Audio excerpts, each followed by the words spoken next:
وعلى آل إبراهيم إنك حميد مجيد.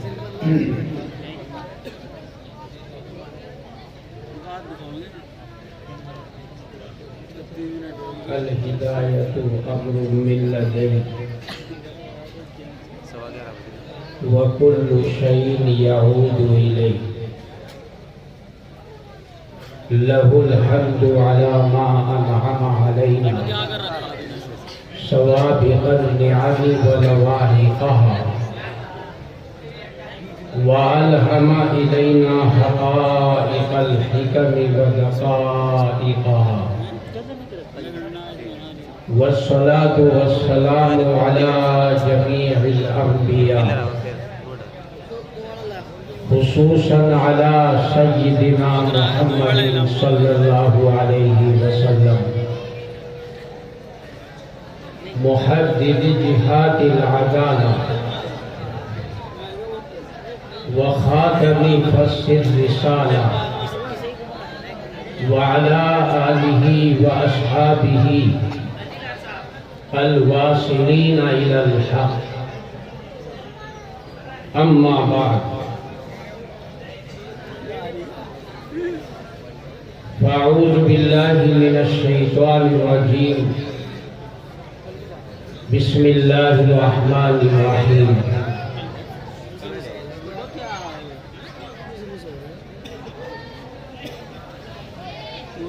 إنما بعثت معلما لأتمم مكارم الأخلاق، أو كما قال عليه الصلاة والسلام.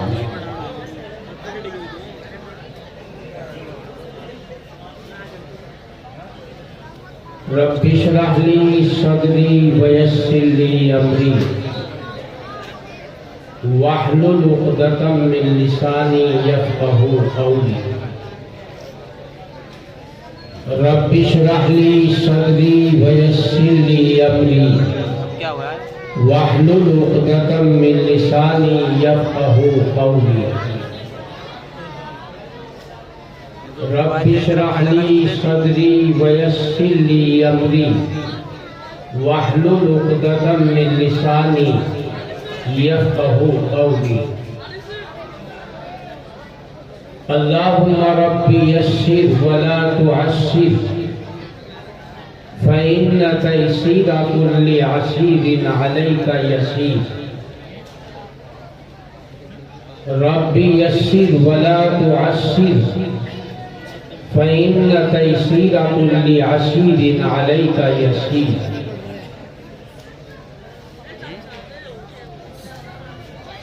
ہنگام تہجد پیش خدا خاصان خدا ہی روتے ہیں. ہنگام تہجد پیش خدا خاصان خدا ہی روتے ہیں. گرچہ یہ لذت عام نہیں، جو سوتے ہیں وہ کھوتے ہیں.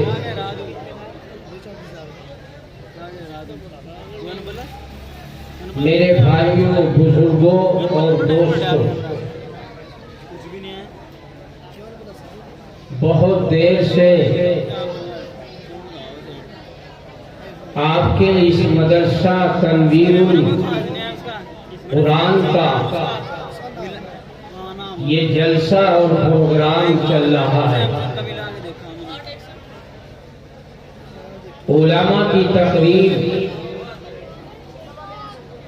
اور بچوں نے جو اپنے اساتذہ کی نگرانی میں اور ان کی نگہداشت میں جو حاصل کیا ہے، اور اساتذہ کی محنت سے ماشاءاللہ بچوں نے بڑے حوصلے کے ساتھ اپنی معافی ضمیر کو ادا کیا. اساتذہ نے، آپ کے اس مدرسے کے اساتذہ نے سب اساتذہ کا نام تو مجھ کو یاد نہیں، لیکن جن اساتذہ سے متعلق ہو بچے، متعلقہ استاد نے ماشاءاللہ بچوں کے ساتھ بڑی محنت کی۔ ہم لوگ جلسے جلوس میں جاتے ہیں، ایک بات سمجھ میں نہیں آتی کہ جب بچہ پروگرام کو پیش کرتا ہے تو پروگرام پیش کرنے والے بچوں کو انعام دیا جاتا ہے، حالانکہ جب بچے کو انعام دیا جا رہا ہے تو ساتھ ساتھ اس کے استاد کو بھی انعام دینا چاہیے، کیونکہ ان اساتذہ کے ان طلبہ کے ساتھ جو محنت ہے وہ اساتذہ کی محنت ہے۔ اساتذہ بچوں کے ساتھ اپنے وقت کو رات اور دن لگاتے ہیں اور صرف کرتے ہیں، تو اساتذہ کی بھی دلجوئی ضروری ہے۔ ہمارے والد محترم صاحب کا طریقہ بڑا عجیب و غریب طریقہ تھا۔ جب میں گاؤں میں حفظ کرتا تھا تو والد محترم صاحب کبھی ہم کو بادام لا کر کے دیتے تھے تو یوں فرمایا کرتے تھے کہ بیٹا ان میں سے آدھے بادام اپنے حافظ صاحب کو دے کر کے آؤ اور آدھے خود استعمال کرنا۔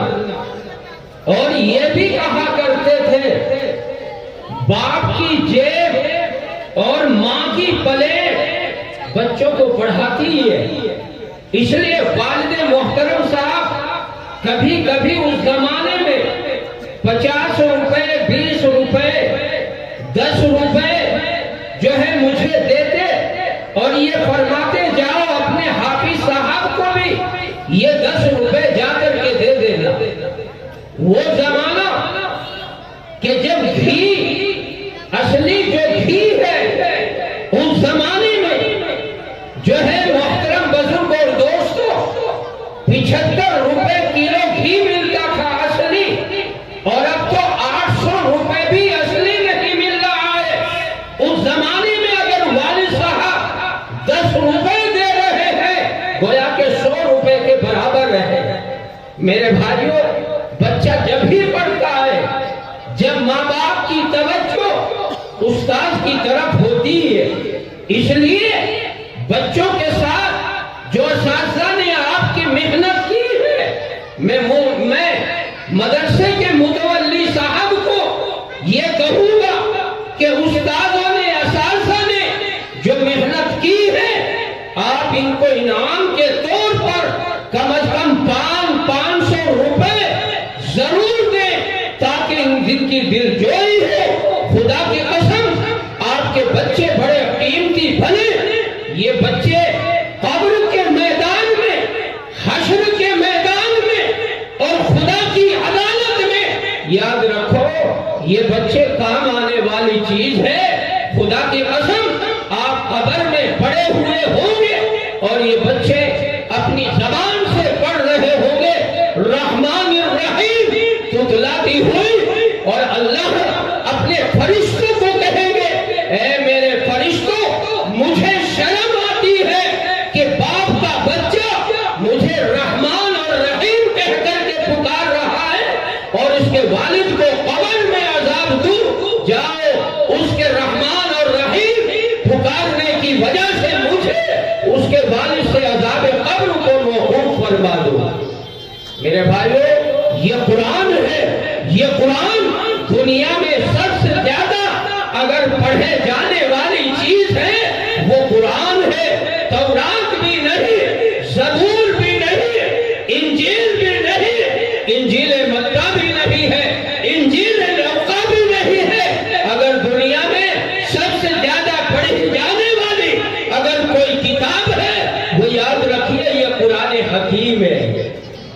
اس قرآن کے آپ کو لاکھوں بچے ہر سال حافظ قرآن ملیں گے.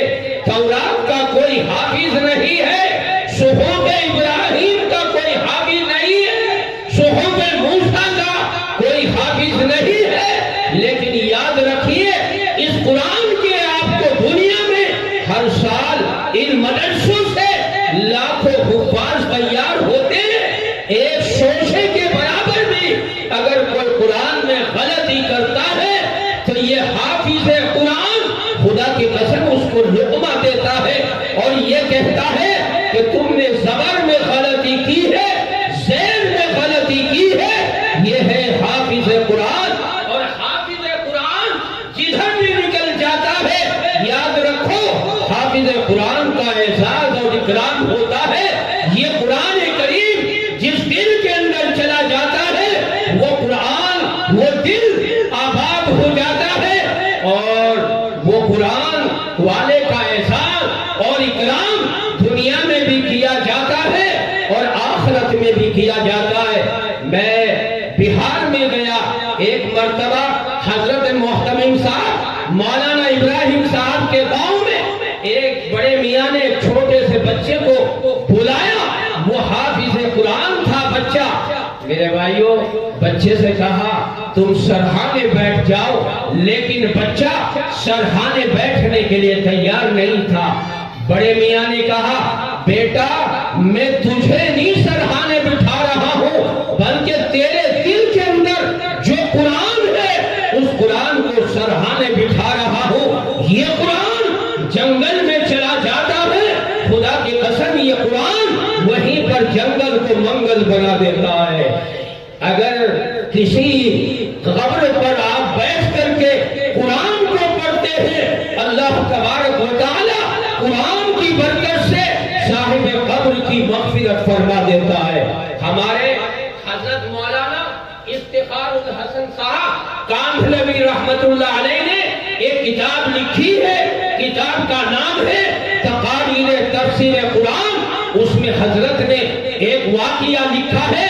یوں فرمایا حضرت مجدد الفسانی رحمت اللہ علیہ نے اپنے والد محترم کی قبر پر بیٹھ کر کے قرآن پڑھا اور اس کے بعد دعائے مغفرت فرمائی اور یہ فرمایا اے اللہ میرے والد محترم کی مغفرت فرما دے.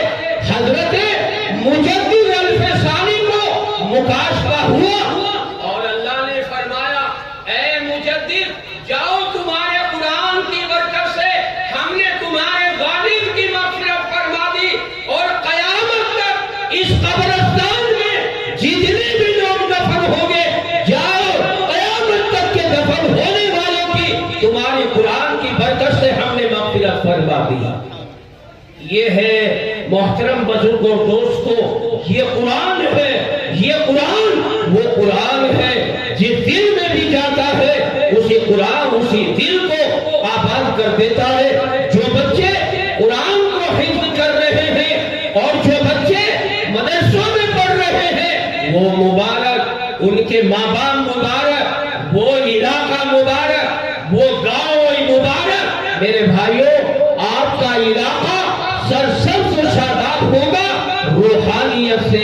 اس لیے آپ اپنے بچوں کو زیادہ سے زیادہ قرآن کو پڑھائیں اور مدرسوں میں اپنے بچوں کو بھیجیں. خدا کی قسم یہ قرآن کی جو خوشبو ہے اگر آپ عطر کی دکان پر جائیں اور عطر نہ خریدیں تو حال یہ ہوتا ہے عطر نہ خریدنے والے کو بھی خوشبو آتی ہے.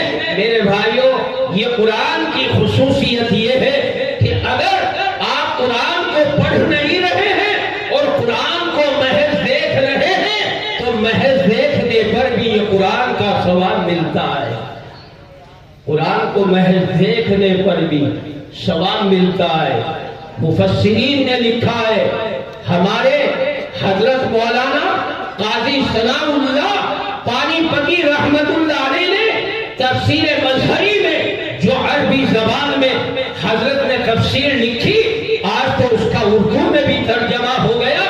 والدین کے فضائل بیان کرتے ہوئے اور ان کی خصوصیت بیان کرتے ہوئے حضرت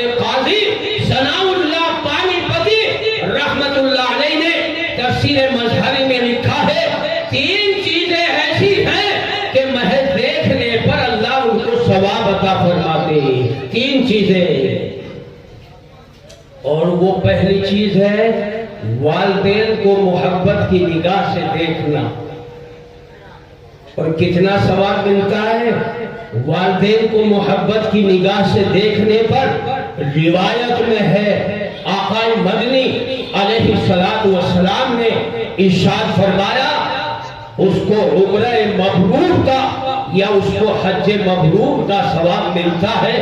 بہرحال یہ تھوڑا سا معمولی سی بات نہیں. صحابہ نے عرض کیا اللہ کے نبی اگر کوئی اپنے ماں باپ کو روزانہ 100 مرتبہ محبت کی نگاہ سے دیکھتا ہے کیا اس کو ہر مرتبہ دیکھنے پر حج مبرور کا ثواب ملے گا؟ آقا مدنی علیہ السلام نے ارشاد فرمایا ہاں اس کو ہر مرتبہ دیکھنے پر عمرہ مبرور اور حج مبرور کا ثواب ملتا ہے. میرے بھائیوں آج تو ہم ماں باپ کی خدمت تو کیا کرتے, ماں باپ کی نافرمانی کرنا یہ عام طور سے ہمارا شیوا ہو گیا. اگر ماں باپ تھوڑے سے بوڑھے ہو گئے اور ماں باپ کمزور ہو گئے اور والدین اپنے بچوں کو محبت کی نگاہ سے دیکھ کر کچھ ان کو نصیحت کرنا چاہتی ہے تو ماں باپ کی بات ماننے کے لیے تیار نہیں ہوتے. اور ماں کے تو بچے قبضے میں آتے ہی نہیں, باپ سے تو تھوڑا سا گرماہٹ, اور چونکہ باپ جو ہوتا ہے سورج جو ہوتا ہے اس کی ایک گرماہٹ ہوتی ہے, اس کا تو سامنے کچھ دبتا بھی ہے لیکن ماں کے سامنے بچہ آنکھ دکھاتا ہے. میرے بھائیوں جب بچہ تھوڑا ہوتا ہے چھوٹا ہوتا ہے اسی وقت ہی بچے کے لیے ضروری ہے اور ماں باپ کی ذمہ داری ہے کہ ہم اپنے ماں باپ جو ہے اپنے بچوں کی کیا کریں, نگرانی کریں اور ان کی دیکھ بھال کریں. کہاں پر جا رہا ہے, کہاں پر رات کو آ رہا ہے, کہاں پر 11 بجے گھر میں داخل ہو رہا ہے, اس کی نشست و برخاست پر نگرانی رکھے. پوچھے کہاں سے آ رہا ہے, کہاں سے کس کے پاس بیٹھا ہوا تھا. یہ ماں باپ کی ذمہ داری ہے. میرے بھائیوں اگر آپ نے اپنی اولاد کو خدا کی قسم نگرانی نہیں کی تو یہی بچے آپ کے لیے تباہی اور بربادی کا ذریعہ بن جائیں گے. ایک مرتبہ ہمارا پروگرام تھا یہاں ناگل میں, قاری شہزاد صاحب نے قرآن کو پورا کرایا تو وہاں پر دعا کے لیے مجھے بلایا اور تقریباً میں جس وقت سہارنپور میں پہنچا تو پورا 1 بج رہا تھا تو میں نے دیکھا منڈی کے پاس جو سہارنپور کی منڈی ہے وہاں 3 لڑکے کھڑے ہوئے ہیں اور پولیس والوں نے تینوں بچوں کو دبوچ رکھا ہے اور پولیس والے کی وہ نگہداشت میں ہے لیکن ماں باپ کو پتا بھی نہیں ہوگا کہ 1 بجے ہمارے بچے کہاں گھوم رہے ہیں. میرے بھائیوں محبت الگ چیز ہے لیکن ماں باپ کی ذمہ داری ہے کہ اپنے بچوں کی نگرانی کریں. ہمارا بچہ کہاں بیٹھ رہا ہے, کس کے پاس آنا جانا ہے, کہاں اپنے وقت کو گزار رہا ہے. اے حسن پور والوں یہ آپ کے لیے بہت بڑی قسمت ہے کہ یہ جیسا ادارہ آپ کے یہاں کھلا اور جہاں جناب نبی کریم صلی اللہ علیہ وسلم پر لایا ہوا کلام جبرائیل لانے والے اور ہمارے سامنے جناب نبی کریم صلی اللہ علیہ وسلم اس کو پیش کرنے والے, یہ قرآن یہاں پر پڑھایا جا رہا ہے. خدا کی قسم اس قرآن کی برکت سے پڑوس بھی غیر پڑوس بھی سب کے سب محسوس ہو رہے ہیں. پہلی چیز جو محض دیکھنے پر اس کو ثواب ملتا ہے وہ ہے ماں باپ. اگر اولاد اپنی ماں باپ کو محبت کی نگاہ سے دیکھتی ہے خدا کی قسم اس کو حج مبرور کا ثواب ملتا ہے. اور دوسری جو محض دیکھنے پر ثواب ملتا ہے, مسلمانوں اللہ آپ کو زیارت حرمین شریفین کی توفیق عطا فرمائے اور بار بار اپنے گھر آپ کو بلائے. آقا مدنی علیہ السلام نے ارشاد فرمایا اگر کوئی بیٹھا ہوا محض اللہ کے گھر کو دیکھ رہا ہے, خانے کعبے کو دیکھ رہا ہے, محل دیکھ رہا ہے بیٹھے بیٹھے, یوں فرمایا سرکار دو عالم صلی اللہ علیہ وسلم نے کہ اس کے اوپر اللہ کی طرف سے 20 رحمتیں نازل ہوتی. 20 رحمتیں محض دیکھنے پر اللہ تبارک و تعالی اس کے اوپر 20 رحمتیں نازل فرماتا ہے. اور تیسری چیز جو محض دیکھنے پر ثواب ملتا ہے وہ کیا ہے؟ یہ قرآن حکیم ہے. اس قرآن کو اگر آدمی پڑھتا بھی نہیں اور پڑھا ہوا بھی نہیں ہے, میرے بھائیوں, اگر محض ورد گردانی محبت کی نگاہ سے کرتا ہے تو یاد رکھو محض قرآن کے دیکھنے پر بھی اللہ اس کو ثواب عطا فرماتا ہے. مسلمانوں, قرآن پڑھنے کا جو زمانہ ہے وہ صرف یہی نہیں کہ بچپنا ہے. میں بنگلور میں جاتا تھا تفسیر قرآن کے لیے. میں نے ایک بڑے میاں کو جس کے یہاں سے ہمارا کھانا آتا تھا رمضان کے مہینے میں, حاجی یس انور صاحب, ان کی عمر تقریباً 75 سال کی تھی. اس زمانے میں جو ہے ہمارے حاجی صاحب کے ہاتھ میں نے دیکھا ایک قاعدہ نورانی ہاتھ میں دے رکھا ہے, اور قاعدہ نورانی 75 سال کی عمر میں اس کو آپ نے پڑھنا شروع کیا. میں نے حاجی صاحب سے پوچھا حاجی صاحب یہ کیا ہے؟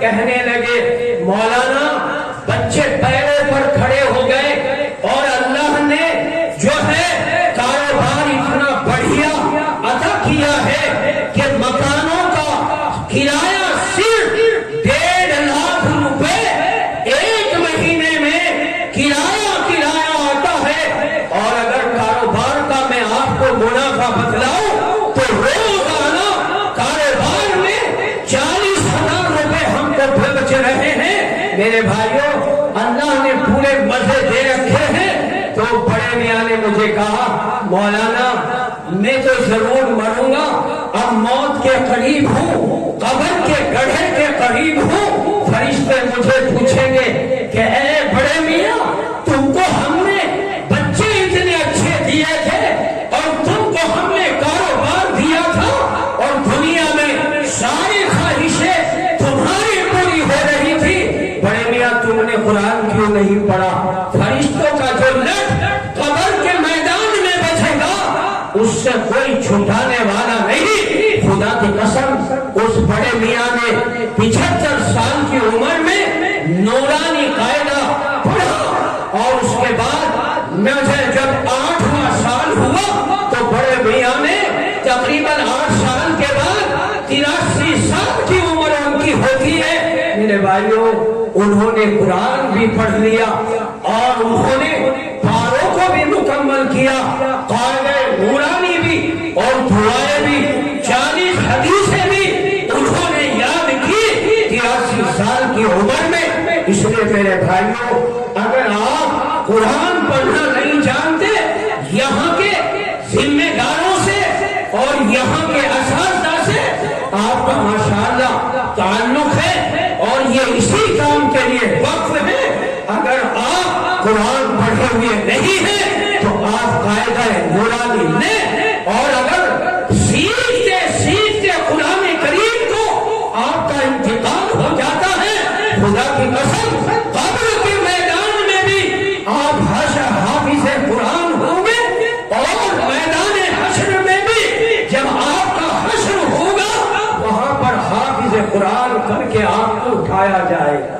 یہ اللہ کی طرف سے ایک بہت بڑا انعام ہے. مسلمانوں, اس قرآن کو سینے سے لگاؤ, اس قرآن کی صورتوں کو محفوظ کر لو. میری ماں اور بہنیں بیٹھی ہوئی ہیں, ہماری ماں اور بہنوں کا حال تو یہ ہوتا ہے کہ غیبت کرنے میں, چغل خوری کرنے میں اتنی آگے ہوتی ہے کہ بغیر ڈھول کے ہی پورے گاؤں کے اندر وہ چیز شائع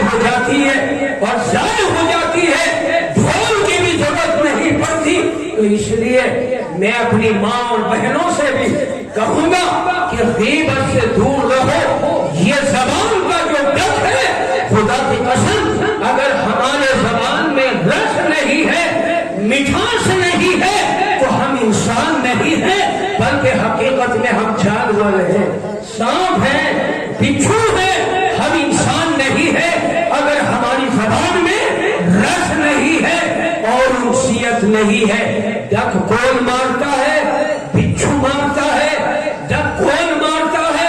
سانپ مارتا ہے. بہت سے لوگوں کا حال تو یہ ہے, بات کرتے ہیں ایسا کرتے ہیں گویا پہ ڈک مار رہے ہیں. اپنے اخلاق کو درست کرو میرے بھائیوں. ہمارے امام غزالی نے ایک کتاب لکھی ہے, کتاب کا نام ہے احیاء العلوم. بڑی عجیب و غریب کتاب ہے. اس میں لکھا ہے حضرت نے جانوروں کی 3 قسمیں ہیں اور اس سے یہی ثابت کیا ہے اگر زبان میں مٹھاس نہیں ہے تو انسان نہیں ہے, حقیقت میں وہ جانور ہے. کیا فرمایا ہمارے امام غزالی نے احیاء العلوم میں؟ وہ فرمایا کہ جانور 3 قسم کے ہوتے ہیں. مسلمانوں یہ فرمایا حضرت امام غزالی نے جانور 3 قسم کے ہوتے ہیں. ایک جانور تو وہ ہوتا ہے جو انسان کو فائدہ پہنچاتا ہے, انسان اس سے فائدہ حاصل کرتا ہے. گائے ہے, بیل ہے, بھینس ہے, یہ چھوٹا ہے, چھوٹی ہے, بکرا ہے, بکری ہے. یہ جانور ایسے ہیں انسان ان سے فائدہ اٹھاتا ہے, ان کے دودھ کو استعمال کرتا ہے میرے بھائیوں. اور دوسری قسم جانور کی وہ ہے جو انسان کو نہ فائدہ پہنچاتا اور نہ انسان کو نقصان پہنچاتا. وہ جانور کون ہوتا ہے؟ وہ گیدڑ ہوتا ہے, وہ خرگوش ہوتا ہے. یہ جانور ایسے ہوتے ہیں جو انسان کو نہ فائدہ پہنچاتے اور نہ انسان کو نقصان پہنچاتے میرے بھائیوں.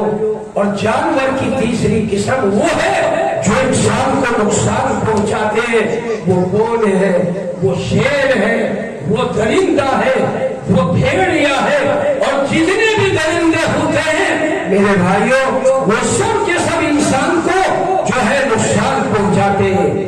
ہمارے حضرت امام غزالی نے یہ 3 قسمیں ذکر فرما کر فرمایا اے انسان تو انسان ہو جا, اے انسان تو انسان بن جا, اے انسان تو انسان بن جا. اور اگر تو انسان نہیں بننا چاہتا, جانور بنتا ہے تو جانور کی پہلی قسم بن جا جو انسان کو فائدہ پہنچاتی ہے. اگر یہ پہلی قسم نہیں بن جا تو دوسری قسم بن جا جو انسان کو نہ فائدہ پہنچاتی اور نہ انسان کو نقصان پہنچاتی ہے میرے بھائیوں. اور حضرت امام غزالی نے احیاء العلوم میں لکھا ہے, یہ فرمایا تو جانور کی تیسری قسم نہ بننا کہ جو انسان کو نقصان پہنچاتے میرے بھائیوں. اس سے یہ بات سمجھ میں آئی جو انسان کو فائدہ نہیں پہنچا رہا اور اپنی زبان سے ایسے کاٹ رہا ہے جیسے بچھو کاٹتا ہے, سانپ کاٹتا ہے, ڈنک مارتا ہے, وہ انسان نہیں ہے, حقیقت میں وہ جانور ہے. اس لیے میرے بھائیوں اپنے اخلاق کو درست کرو, اپنے اعمال کو صحیح کرو, اپنے حال بدل, قول بدل, چال بدل. اے دنیا میں رہنے والے مسلم اپنے اعمال بدلنے کی ضرورت ہے میرے بھائیوں. ایک صاحب جو ہے انگریز کی لڑکی نے اپنے آپ کو ایک مرتبہ یہ کہا ابا جان میں مسلمان ہونا چاہتی ہوں. تو باپ نے یہ کہا بیٹی اب پہلے والے مسلمان نہیں رہے اس لیے اب تو مسلمان نہ بن. لڑکی نے اصرار کیا میں تو مسلمان ہی بنوں گی. اب باپ نے لڑکی سے کہا یہ 2 دکانیں ہیں, ایک دکان وہ ہے جو مسلمان کی ہے اور دوسری دکان وہ ہے جو سامنے ہے اور وہ غیر مسلم کی ہے, اور دونوں دکانوں سے 1-1 کلو سامان لے کر کے آؤ. میرے بھائیوں وہ لڑکی باپ کے کہنے کے مطابق دونوں دکانوں سے سامان خرید کر کے لائی. باپ نے ان دونوں سامانوں کو تولا لڑکی کے سامنے، تو وہ سامان جو مسلمان کی دکان سے لایا گیا تھا وہ سامان الٹا تھا، اور وہ سامان جو غیر مسلم کی دکان سے لایا گیا تھا میرے بھائیوں وہ سامان جھکاؤ تھا، وہ سامان جھکا ہوا تھا. جو ہے باپ نے لڑکی سے کہا بیٹی دیکھو یہ حال ہے، آج پہلے والے مسلمان نہیں رہے ہیں. مسلمانوں اپنے اخلاق کو درست کرو، اپنے اعمال کو درست کرو، اپنے وزن کو صحیح کرو، اپنے ناپنے اور تولنے کو صحیح کرو. آقا مدنی علیہ الصلوۃ والسلام نے ارشاد فرمایا جس قوم میں کم ناپنے کی عادت ہوتی ہے اللہ تبارک و تعالی اس قوم پر قحط سالی کو مسلط فرما دیتا ہے. میرے بھائیوں حضرت شعیب علیہ الصلوۃ والسلام کی قوم میں کم ناپنے کی عادت تھی تو اللہ نے حضرت شعیب علیہ السلام کی قوم پر قحط سالی کو مسلط فرما دیا. بات لمبی نہیں کرنی، بات بہت مختصر کرنی. میں آپ کو مبارکباد دیتا ہوں کہ آپ کے بچوں نے ماشاءاللہ ان اساتذہ کرام کی محنتوں نے ان بچوں پر جب محنت کی تو اللہ نے ان بچوں کو کامیاب کیا اور ان بچوں نے آپ کے سامنے پروگرام کو پیش کیا. اللہ ان اساتذہ کرام کو بھی اور مدرسے کے ذمہ داروں اور کمیٹی کو بھی اور آپ پورے گاؤں اور بیرون علاقے کو بھی اس کے جزائے خیر عطا فرمائے. میرے بھائیوں آپ جانتے ہیں یہ مدرسے جو چل رہے ہیں ہمارے اکابر نے ان مدرسوں کو جو قائم کیا تھا وہ سرکاری ایڈ پر نہیں بلکہ دارالعلوم میں جو دیوبند کا ادارہ ہے اور بہت پرانا ادارہ ہے ہمارے اکابر کا پودا لگایا ہوا ہے. حضرات اکابر نے یہ فیصلہ کیا تھا چندہ کیا جائے گا، یہ مدرسے چلائے جائیں گے، ایک ایک روپیہ دو روپیہ لے کر کے علاقے سے اور گلی بگلی گھوم کر گاؤں بگاؤں چل کر اور میرے بھائیوں شہر بشہر جو ہے اپنے بچوں کو بھیج کر اپنے بڑوں کو بھیج کر کے چندے کو کریں گے اور یہ ادارے چلیں گے. اللہ کا فضل ہے آپ کے پیسے میں اللہ نے بڑی برکت رکھی ہے. ادھر مظاہر ادھر دارالعلوم اور یہ مدرسے جو بیچ میں کتنے مدرسے ہیں میرے بھائیوں رات دن پروگرام چل رہے ہیں مدرسوں میں. آپ ناگل میں ہی دیکھیے، ناگل میں قاری شہزاد صاحب کا مدرسہ، اس کے بعد کھجور والا قاری مولانا فرقان صاحب کا مدرسہ، قاری شکیل کا مدرسہ اور اس کے بعد دارالعلوم اور دیوبند کے اندر پورے مدرسوں کی فرسان. آپ کا بنولی کا ادارہ، آپ کا نلہوے کا ادارہ اور آپ کا چلولی کاشی پور اور اس کے بعد بھی جو مختلف گاؤں ہے کالا ہیڑی وہاں پر بھی مدرسہ، سادات پور میں بھی مدرسہ. اللہ کا فضل ہے یہ مدرسوں کی برسات جو اگر مدرسے قائم ہیں آپ کے سروں پر ٹوپیاں موجود، آپ کا لباس میرے بھائیوں امتیازی ہے. یہ اس مدرسوں کی اور ان اداروں کی برکت ہے. آپ لوگوں کو مدرسے سے محبت، قرآن سے محبت، قرآن سے لگاؤ اور قرآن سے تعلق ہے. یہ تعلق ہی کی دلیل ہے. نلہڑا بنجارہ سے اور پیری بھلسوے سے ماشاءاللہ اپنی نیند کو قربان کر کے یہاں تک کے پہنچے. آپ ہی مدرسے کی تجارت اور آپ ہی مدرسے کی کھیتی ہے. کوئی اس مجمع میں جو کھڑے ہو کر کے پیش کرے قرآن کی محبت میں کہ مولانا میری طرف سے 5,000 روپے قرآن کی محبت میں سب سے پہلے میرا نام لکھو. میرے بھائیوں 5,000 روپے جو ہے یہ کوئی بڑی ماشاءاللہ